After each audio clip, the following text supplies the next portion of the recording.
qui veut dire que ni man su ma yoree sama yére yu sobewu ma dem dugal ko sama machine à laver yére bi dëgg la am na sobe mais moo ko dugalee ci machine à laver bi rek mën naa tëdd nelaw ndax xam naa ni ndox mi quelle que soit la situation borom xooxam yëpp dinañ d'accord que ni sama yére bi machine à laver bi dina ko setal voilà parce que déjà maanaam ndox mi am produit bi day ñëw jàll tourner moom nangam après dem ndox mu set bi wecc ñëw jaar ko après affaire bi weñ ko mu dem mu jeex voilà. Donc par rapport ak argument boobu lu ñu jotoon jàng mooy Hanafi ñoom seen argument dëppoo na ak charia ndax dafay wéy ci yombalal nit ñi en fait seen pratique waaye lu ñu jotoon jàpp tamit mooy Maliki yi tamit ñoom seen argument tamit moo gën a wóor Maliki yi Shafi'i ak une partie Hanbali yi seen argument moo gën a wóor après amoon na beneen question bu ñu posé wu woon mooy ndox bu taahir maanaam ndox boo xam ne dafa laab rek amul qualité laabalaate nan la ñuy mën a def ba jàllale ko de tahir à tahur de tahir maanaam laab kese ba mu mën a dem ci état boo xam ne day laab tey laabalaate waaw léegi genre yu mel noonu tamit damay bëgg nga jël exemple pour nga gën a leer waaw par exemple ndox boo xam ne à la base dafa da doon laab tey laabalaate par exemple mu am ab soow bu ci toog par exemple soow dugg ci biir ba dem ba changé ba am jeexital ci ndox bi voilà mu wóor ñëpp ni changé na couleur bi par exemple voilà donc ñu gis ni foofu par rapport ak argument Maliki yi ndox bi nekkatul ndox bu tawur voilà léegi ndox bi dafa taayir mooy mënatuma ci jàpp voilà mënatoo ci jàpp voilà léegi ñu ne léegi ndox boobu boo ko bëggee boo ci bëggee jàppaat maanaam mu dem bay laabalaat nan ngay def voilà léegi ndox boobu léegi gars yi nee nañ da ngay jël ndox da ngay sotti di sotti ba effet yi ci soow bi amoon en fait mën a doo ko mën a ti ràññee donc maanaam bu dee dafa demoon ba changer couleur bi nga dem ba nga xam ne yow ràññee doo couleur bu soow bi à la base donc nga xam ne foofu ndox bi léegi nekkaat na tawur donc mën nga ci jàppaat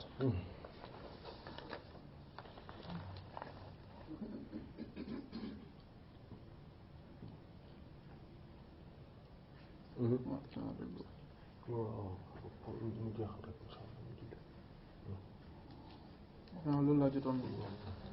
jàpp ci am na tamit bu ñu jotoon jàng mooy à quel moment par exemple ndox bi moom même bi la après bu ma fekkee am na fàtte ndox mu sobewu ndox bu tawu voilà waaw maanaam comme question yi waaw ndox bu tawur bu ñu sotti bu am sobe bu ci tëmb en fait voilà à quel moment ndox boo xam ne tawur na am sobe bu ci tëmb la ñuy wax ni taxuratul waaw mu jumlee voilà sobewu voilà sobewu na maanaam daal voilà donc foofu moom tamit ba léegi quantité ndox bi bu dee dafa bëri waaye boo xam ne kii changé wul caractéristique changé wul dañ naan ndox bi ba léegi dafa tawur sinon bu dee quantité ndox bi bëriwul woon ndox bi foofu dafay najis donc maanaam day sobewu léegi nag bu dee quantité ndox bi bëriwul foofu nag la am divergence ba léegi tamit donc mu am divergence ci Hanafi yi ak Shafi yi waaw foofu dafa am 3 catégories en fait dafa am Hanafi yi am Shafi yi ak Hanbali yi après am Maliki yi donc Hanafi yi ñoom dañ koy natt en fait ñoom dañ koy natt ci quantité ndox bi donc dañ ñoom bu dee quantité ndox bi bëriwul ndox bi dafa sobewu léegi nag par contre après ñoom foofu ñu définir tamit ñoom dañuy juger quantité ndox bi ñoom léegi ñoom ñu joxe seen exemple ñu ne ñoom pour juger quantité ndox bu dee ndox bu stagnante la par exemple ñoom dañuy dem ba ci digg bi dugal seen loxo yëngal après xool ndax onde yi dina mën a dem ba beneen côté bi ñoom loolu lañ joxe argument ñoom loolu lañ joxe seen méthode pour définir ndax quantité bi bëri na wala bëriwul donc par exemple à titre d'exemple bu dee ndox boo xam ne def nañ noonu dem ba ci digg bi yëngal onde bi demul ba àgg à l'autre extrémité donc pour ñoom bëri na léegi nag bu dee ndox boobu pour ab sobe bu ci tomb bu ci daanu ñoom dans leur argumentation pour ñoom ndox boobu sobewul donc ñoom noonu mooy nekkam seen méthode bu dee Shafi yi ak Hanbali yi ñoom xulatay ñoom xadis xulatay ni la ñuy jëfandikoo donc ñoom dañ na tant que ndox bu dee ëpp na xulatay ne rek donc ñoom y a pas de souci même bu dee ab sobe daanu na ci ba léegi ndox bi day taw day pure et purifiante donc bu dee Maliki yi nag ñoom jàng nañ tamit nuñ ko gisee waaw par contre foofu am nañ benn exception bu ndaw mooy Hanabili yi ñoom boolewuñ ci impurité maanaam ay impurité liquide comme ay sobewu liquide comme maanaam kii ab saw par exemple ñoom exception boobu daal jotoon nañ ko jàng bañ ko gisee la dernière fois ñoom daal boolewuñ ci loolu parce que ñoom bu ci loolu tëbbee rek ñoom dañuy jàpp ni dafa sobewu léegi nag bu ñu jàllee nag ci argument maliki yi tamit ñoom xadis bu ñu jot a jàng mooy bu Abi Umaama al-Baahili ñoom boobu la ñuy jëfandikoo donte dafa dayif mais comme que am na consensus donc ñoom ci la ñuy sukkandikoo mooy ndox bi tant que caractéristique yi changé wul rek maanaam ci xet bi wala ci góob bi wala ci couleur bi ñoom pour ñoom ndox bi ba léegi dafa tawul donc bu dee nag changé na ñoom ñu jàpp ni dafa sobewu donc loolu daal laa amul lu may indi ci masala fiqh yi après mu des xawaayidul usul yi maanaam règle usul yi ak règle fiqh yi peut-être xam naa bu ñu jullee ba pare waaw léegi voilà léegi xam naa balaa ñuy julli insha allah kon question yi sëñ Babacar wax léegi maanaam ci question fiqh yi kon léegi parce que comme da nga ko indi avec ses ak argumentation yeeg yooyu peut-être mën na lënt ci bopp ñenn ñi ko voilà léegi dañ koy résumer waat kon léegi insha allah vite fait maanaam kon première question bi moom mooy ndox mooy laabalaat te moo laab te laabalaat maanaam de ce fait su fekkente ne dama bëgg a sangu farata wala ma bëgg a jàpp ni ma mën a def mooy il faut que ma utiliser ndox mënuma dem utiliser coca mënuma utiliser soow mënuma utiliser jus leer na mënuma utiliser eau de javel moom su ma bëggee sangu il faut que ma utiliser ndox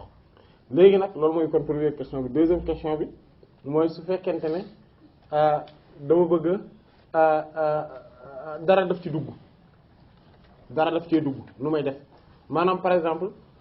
yor naa sama ndox sama siwo ndox wala sama kii dégg nga benn xale ñëw jël benn saabu rek dugal ci biir yëngal wala bokk benn waay gis ko daal di jël dem jëli ji suukar rek xale bi jël suukar pot suukar moo nekk fii ak siwo ndox mu jël pot suukar rek sotti ci siwo ndox bi yëngal maanaam da ngay gis da ciy am cafta bi est-ce que ndox moom mën naa cee jàppoo wala mënul ci jàppoo question boobu moom mooy nekkoon deuxième question bu boobaa dañ naan la mënoo ci jàppoo maanaam en gros donte am na wuute comme ni mu ko indee mais en gros mooy mënoo ci jàppoo léegi nag question bi mooy su ma wëlbatikoo est-ce que loolu sama yére bu taxee sobe est-ce que mën naa ko ci raxas mën naa ko ci fóote pour sobe bi deñ boobaa dañ naa la tamit wuute bi am na ci comme li ñu wax maanaam Hanafi yi ak lenn ci Hanbali yi dañ ne mën na ne parce que l'essentiel ci sobe mooy mu deñ l'essentiel bi du jaamu yàlla maanaam dindi sobe du jaamu yàlla bu spécial boo xam ne dañ naan la comme jàpp ni mu mel nga xam te ne dafa day laaj yéene wala yooyu donc boobaa ñoom dañ ni loolu du ko jaar te loolu insha allah moom mooy li gën a dëgër comme ni nga xam noonu lañ ko waxe bi ci des moom mooy déedéet mënta ne mais ala kulli haal kon cela veut dire que bu ma yoree sama yére boo xam ne dafa amay sobe ma dugal maanaam ma yor ndoxum omo mën naa ko ci dindee bu fekkente ne gis naa ne sobe bi dañ na mën naa ko ci dindee baax na bu fekkente ne voilà wala yu mel noonu daal wala ma jël eau de javel def ko ci maanaam bu deñee wala détergent bu mën na maanaam bu deñee rek dañ na sobe bi dañ na donc loolu moom moo nekkoon deuxième question bi wala troisième question bi voilà quatrième question bi mooy bu fekkente ne sobe daf ciy dugg mooy ndox yor naa sama siwo ndox benn xale di fo jël ab pot samburam rek dégg nga yaay ji raxas na ko def na mais yaay ji dafa fàtte raxas pot sambur bi ci boppam waa ji daal di jël xale bi daal di jël pot sambur bi rek dugal ci biir si faanu ndox mi daal di génne dem yoonam ñu xool ndox mi bu fekkente ne changé na moo xam ndox mi bëri na c'est-à-dire que comme mbalka la wala ndox mi bëriwul su fekkente ne caractéristique gu ndox mi mooy cafka gi wala xet gi wala mooy changé na mooy ndox mooma baaxatul loolu borom ko xam yépp d'accord nañ ci su fekkente ne nag changé wul su dee changé wul bu boobaa su dee ndox mu bari la boobu tamit ñëpp d'accord nañ ci ne baax na ba tey ndox mi léegi mu des beneen mooy su fekkente ne bariwul mooy comme paanu ndox la toll wala yooyu wala barigo rek xale ba dugal ko ci ñu xool ne nañ ñam ndox mi ñu ñam changé wul ñu xeeñtu ko changé wul ñu xool gis ne changé wul ana nan la ñuy def est-ce que ndox ma baax na ba tey wala baaxul li nga xam ne moom moo wér tamit ci question boobu mooy comme li Maliki wax laa mooy ndox mooma baax na ba tey mën naa koo jàppoo mën naa cee sangoo mën naa cee dindi so loolu moom moo nekk kon ci jaata question yi nga xamante ne ñoo relatif woon ak kii moom la doon wax nii maanaam ak dalil yi mu ci indi insha allah jërëjëf jazakallah xayran xam naa bu ñu jullee ba pare mu yeggee ci masala usul yi insha allah waaw léegi nag ba ñu gisee adabul ilmi yi ak masalatu fiqh yi léegi dañuy gis dernière partie bi mooy dernière partie exposé bi te moom lañu mujj woon jàng muy règle usul ak règle fiqh yi donc bu njëkk bi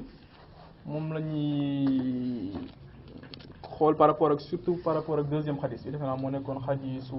piixru Budaa mooy ba ñuy laaj yonente bi sallallahu alayhi wa sallam ndax day jàpp ci teenu Budaa mu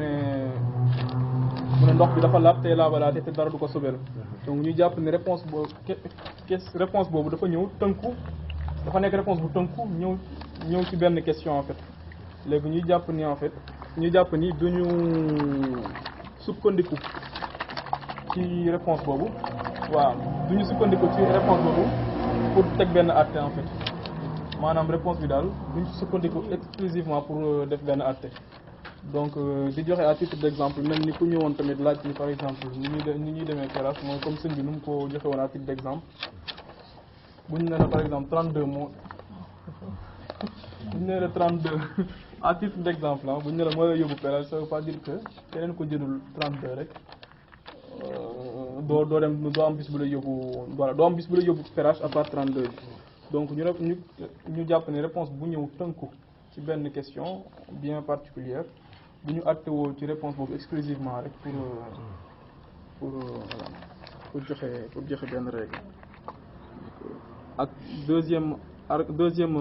règle bu ñu jàngoon tamit mooy alham maanaam ab généralité dañu koy jógal ci ay généralité tant que amul lu particulier loo xam ne day ñëw pour particulariser ko donc ñu jàppoon ni xadisu Abi Saïd al-Khudri radiyallahu ta'ala anhu dafa ñëwoon ne ndox dafa laab te laabalaate te dara du ko sobel mu nekk lu général mais troisième xadis bi mooy xadisu Umaama al-Baali moo ñëw particulariser ko mooy troisième bi ak quatrième bi maanaam ba mu des ndox boo xam ne par exemple am na ab sobe bu ñëw def ay jeexantal ci ay qualité ci ay kiyoom ci ay qualité wala par exemple xadisu Xulatayni bi donc mooy deuxième argument bu ñu jàngoon ni al am maanaam ab règle bu général day nekk généralité tant que amul lu bees lu ñuy jàng loo xam ne day ñëw particulariser ko donc mooy exemple moo joxe woon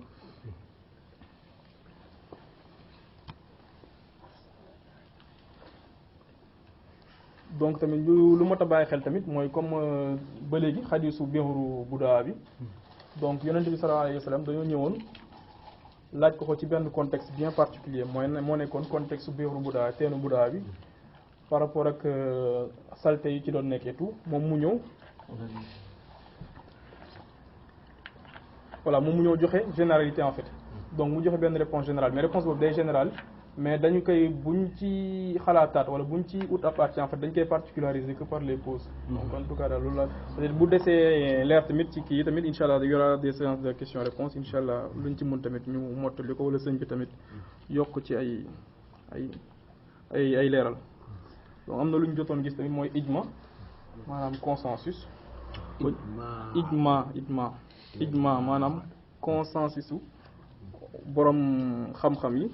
bañ ko définir nag ñu ne déjà du n'importe qui du doon consensus de n'importe qui day doon consensus d'un groupe de personnes bien déterminé ñoo xam ne àgg nañ ci niveau ijtihad en fait donc ci ñooñu bu loolu amee rek ci la ñuy mën a wax baatu ijma léegi nag ñu ne par rapport ak alxuraan ak sunna amul divergence ci baatu ijma boobu loolu lañ jotoon jàng donc majeure partie boroom xam-xam yi d'accord nañ ni c'est une preuve d'argumentation ba mu des zahiriyé yi ñoom moom desoon nañ ci d'accord ñoom parce que ñoom li ñuy sukkandiku mooy ijma bu dee ci saxaaba yi lañ ko tuddee saxaabi yi ñoom pour ñoom d'accord nañ mais bu weesoo saxaabi yi rek mënatul nekk ijma ñoom loolu lañ jàppoon mënatul nekk argument en fait mënatul nekk argument te ñeneen ñi indi ay argument tamit ñoom pour gën a dëgëral seeni position ba ñuy cité yonente bi sallallahu alayhi wa sallam ba mu naan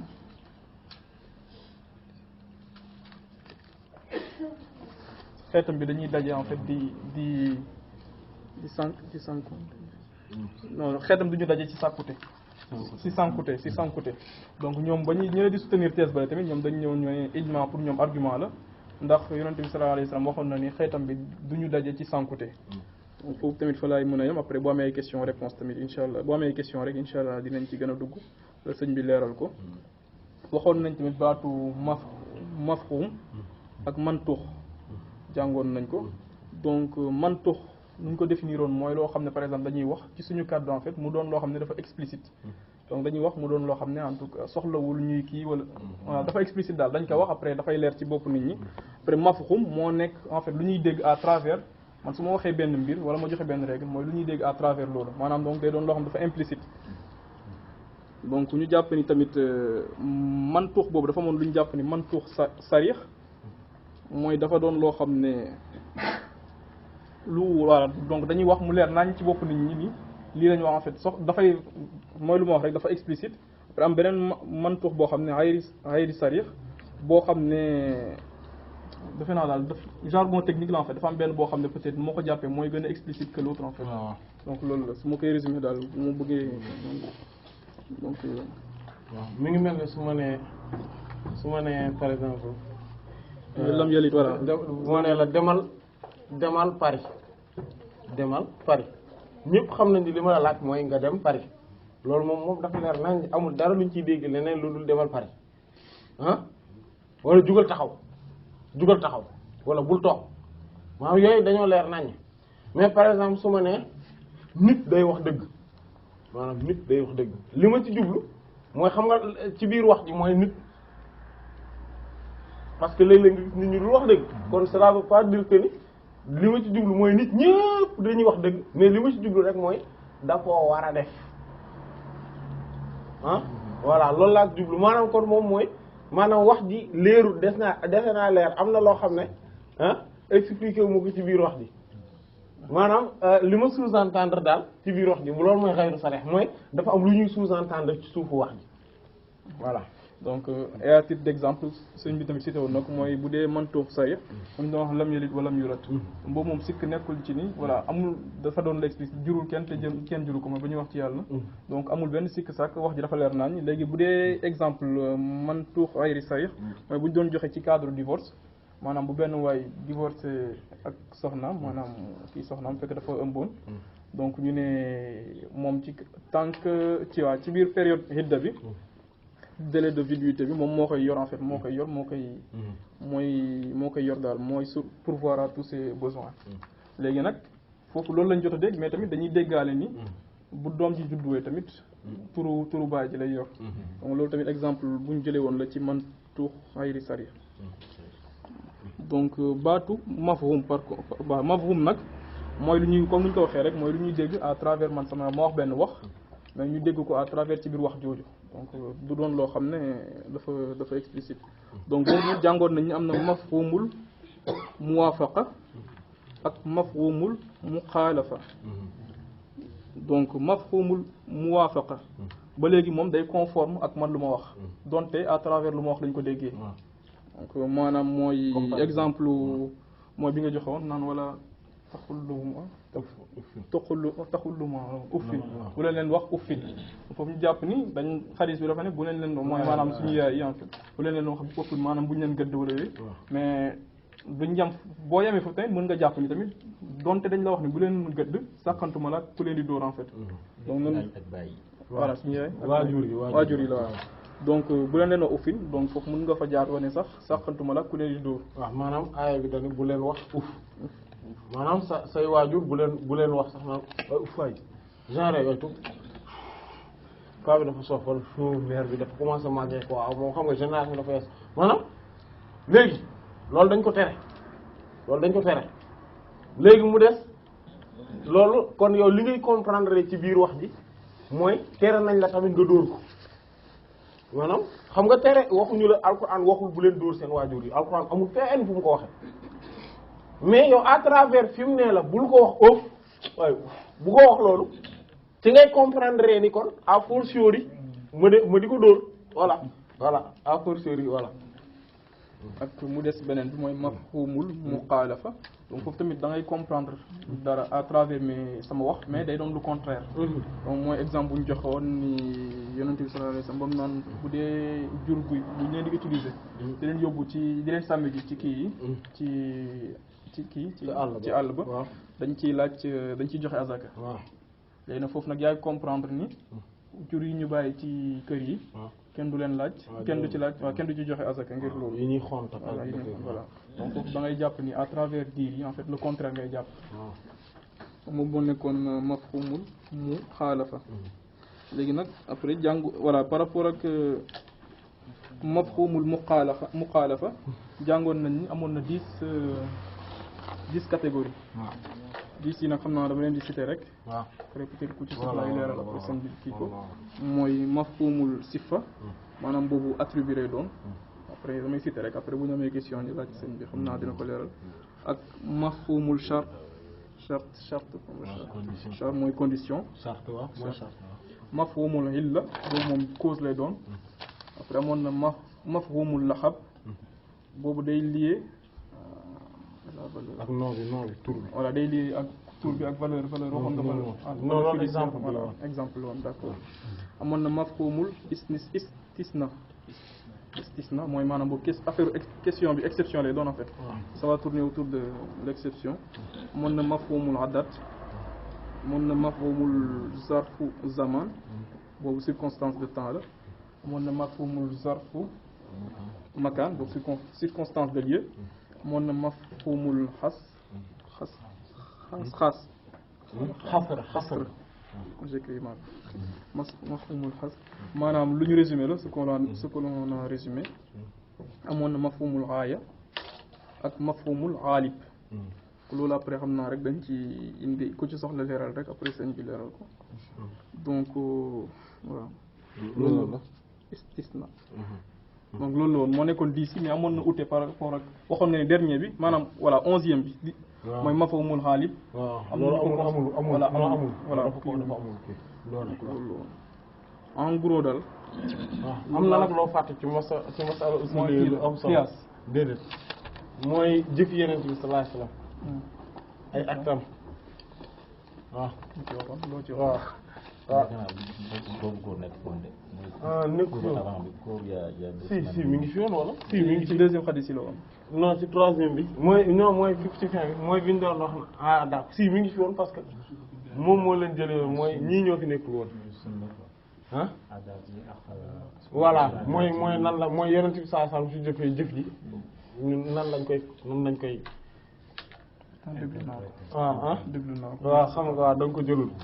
voilà nan yan lañ ci kii mais ala kulli haal l'essentiel bi donc waaw loolu daal laa moom voilà jazakallah ci lu ma jotoon jàpp ci cours bi donte peut-être dina am yu ma fàtte wala yu ma réere waaye ngeen jàpp ni yéene bi ëppoon na loolu jazakallah fii la ma sama kii may daal sama niveau daal fii la ma mayoon ma wax ci na jërëjëf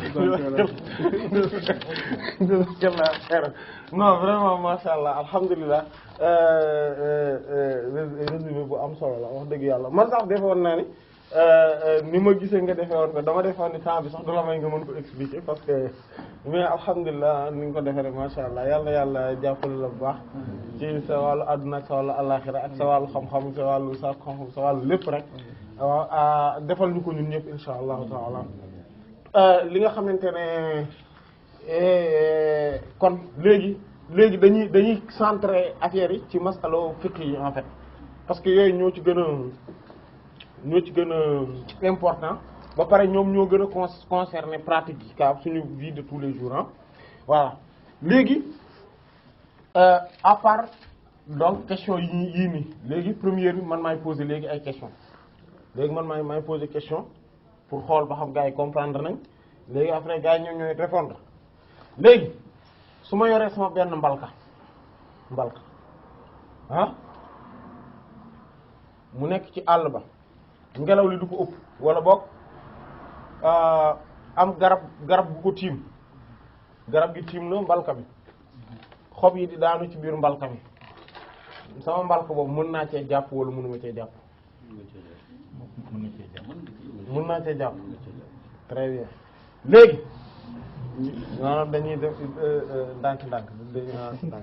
insha Allah léegi deuxième question bi mooy mbalka boobu noonu nekk ci àll bi dama jekki-jekki rek seen aw xaj jóge fële aw xaj jóge fee rek daal di maanaam daal di taxaw ba maanaam taxaw ci kaw rek daal di saw ci daal di cëppeenwaat dem léegi mbalka boobu mën naa cee jàpp wala mën ma cee jàpp boo ci bëggee jàpp wala nga mën ci jàpp da ngay xool est-ce que répondre na critère xaddisu xullatayni bi. léegi nooy def. ak deuxième xaddis bi tamit parce que da ngay xool est-ce que saw bi ci parce que xaj de toute façon am na benn xaddis bi ñu ci waxoon ne que xaj bu utiliser benn kii benn récipient. da ngay raxas bi set. waaw léegi la question en est il faut qu'on soit plus concis. daf ci saw. waaw léegi man je considère que ni xaj sawam moom sobe la te loolu borom xoxo bi d'accord nañ ci. voilà donc léegi dama bëgg a xam ba xam léegi sama mbalka boobu mën naa ci jàpp wala mënuma ci jàpp. ça dépend de la contenance du mbalka. waaw. ñett yooyu. ah.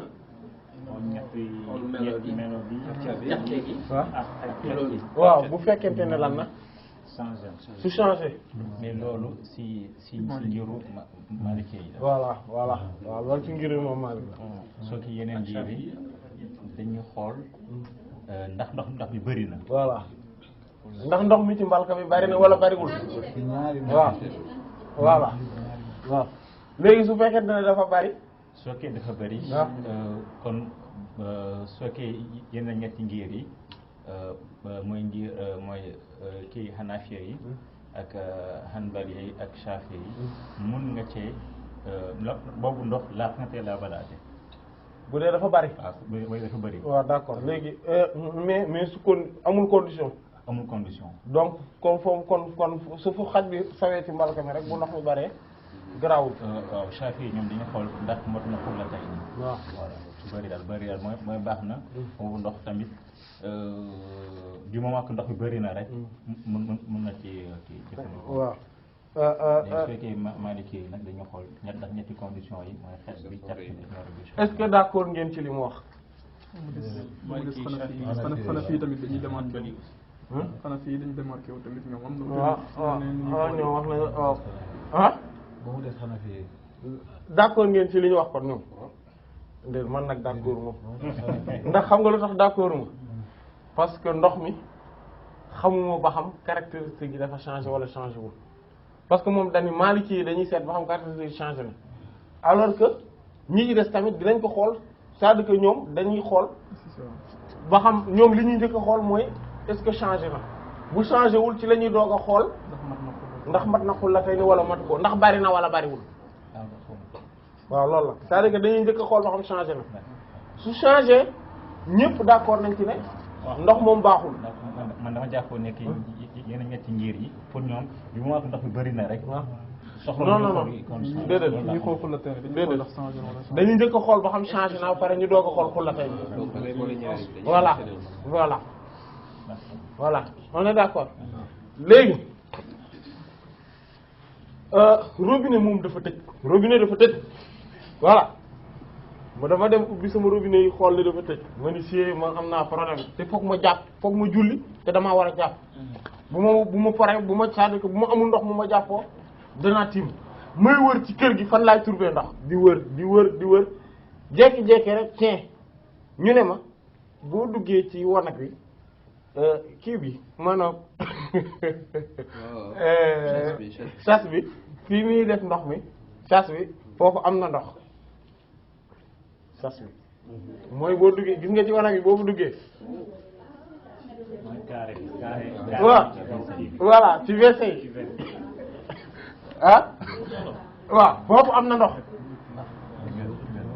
cuvette bi voilà mooy cuvette bi ah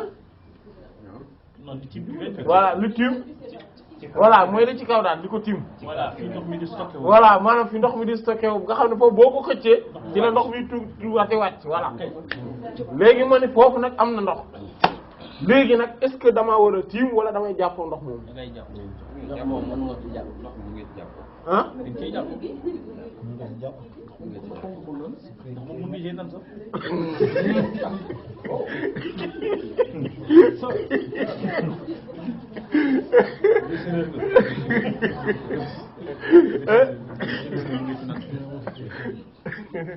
ah ndox moom yéen lan ngeen ci wax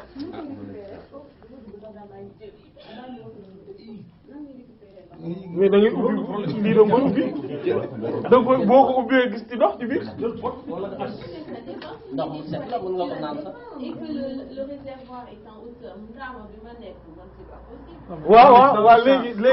voilà léegi contrainte yëpp bind nañ ko cas bi moom man mën naa ko récupérer man daal am naa possibilité récupérer ko est-ce que mën naa cee jàpp wala damay tiim. mën na ah.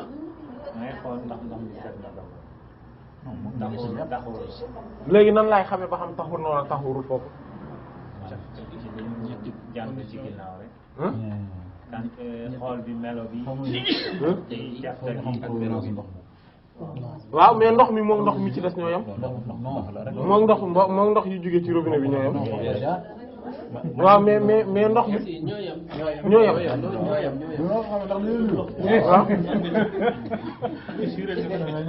ñoo yam de toute façon l'essentiel bi mooy su ma gisee caractéristique bi changé wul